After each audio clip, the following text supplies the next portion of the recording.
Life में दो factors होते हैं और अगर आप इनको थोड़ा सा बारीकी से समझ लें तो आपकी बहुत सारी स्ट्रेस और एंजाइटी बहुत ही सडनली ख़त्म हो सकती है और परमानेंटली ख़त्म हो सकती है अगर आप इस अंडरस्टैंडिंग को इंटरनलाइज कर लें कि लाइफ में दो फैक्टर्स होते हैं।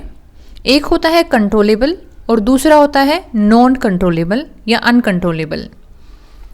जो कंट्रोलेबल फैक्टर्स है ना, यानी जिन चीज़ों पे आपका वश चलता है, जो चीज़ें आपके कंट्रोल में है,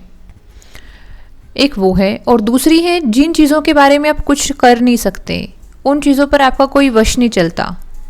लेकिन फिर भी आप उन चीज़ों के बारे में चिंतित रहते हैं। तो जब हम एक विश्लेषण करते हैं, एक एनालिसिस करते हैं, तो लाइफ के हमारे 80 to 90% जो फैक्टर्स हैं, यानी जो मुख्य कारक हैं जो हमको परेशान महसूस कराते हैं, जो हमको स्ट्रेस और एंजाइटी देने का पोटेंशियल रखते हैं, वो होते हैं अनकंट्रोलेबल फैक्टर्स, कि हम इन चीज़ों के बारे में कुछ कर नहीं सकते, सिर्फ बैठकर परेशान होते रहते हैं। और जबकि एक दूसरी चीज़ है कंट्रोलेबल फैक्टर्स, यानी जो चीज़ें हमारे वश में हैं। अभी आप एक स्टूडेंट हैं या आप एक किसी एंटरप्राइज को चलाते हैं, उसमें काम करते हैं, तो आपकी कंट्रोल में है कि आप कितनी एफिशिएंसी के साथ और कितने डेडिकेशन के साथ काम कर सकते हैं, वो आपकी कंट्रोलेबल चीज़ है। लेकिन आम तौर पर हमारा जो सोचने का, चिंता करने का तरीका है या जीवन जीने का तरीका है, हम अनायास ही, यानी बहुत रैंडमली ही, which is known as entropy. Entropy मतलब अ काइंड ऑफ कियोस। हम उन चीज़ों की तरफ ज़्यादा चले जाते हैं जो हमारे कंट्रोल में नहीं है, फिर भी हम बैठकर परेशान होते रहेंगे। तो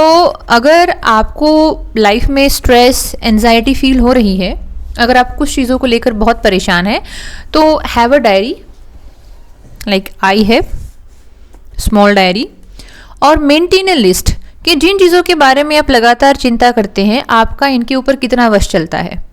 आप 1 दिन, 2 दिन, 4 दिन लिख के देखें, खुद से बात करके देखें, और जिन चीज़ों पर आपका वश चलता है, आपकी पढ़ाई पर, आपकी हेल्थ पर, आपके बिहेवियर पर, आप क्या मेंटली कंज्यूम करते हैं, फिजिकली क्या कंज्यूम करते हैं, किन लोगों की कंपनी में रहते हैं, वो आपकी एक ऐसी चीज़ है जिसके ऊपर आप अपना कंट्रोल रख सकते हैं। और फिर भी अगर आपको लगता है कि आपकी चिंता ख़त्म नहीं हो रही क्योंकि आपको प्यार इतना हो गया है, आपकी ट्रेनिंग इतनी हो गई है चिंता करने से, तो चिंता करने का एक टाइम बना लें कि रात को 9 से 10 मैं बैठ के बिल्कुल कंप्लीटली चिंता करूँगा, पूरे स्ट्रेस और एंजाइटी में रहूँगा,